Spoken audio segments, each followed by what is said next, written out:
Hi there. Welcome to your church. Today, I'd like to talk with you about becoming a more welcoming church. Back here, we've got Jack and Sally and little Jack, and they're first-time guests today. Hi. You guys ready? We got a bit of a hike. Let's do it, please.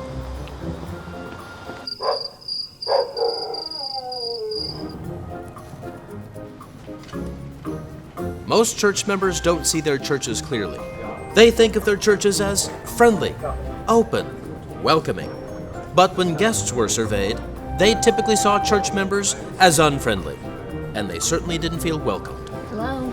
The perception chasm existed because church members were indeed friendly to one another. Guests felt like they were crashing a private party. Should we get Jack checked in? For instance, while you feel your church is homey and everyone knows each other, without clear security safeguards, guests may find those same areas creepy, or worse yet, unsafe. Nope.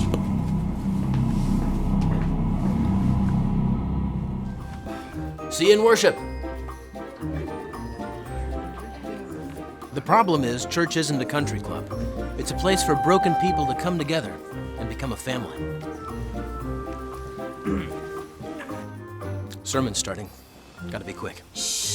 In his new book, Thom has a game plan for making churches more hospitable.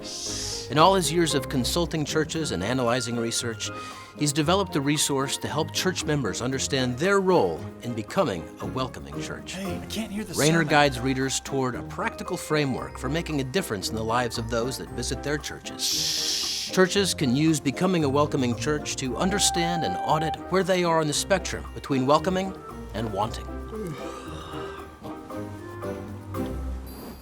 Also, don't be boring. Check the book out, it's in there.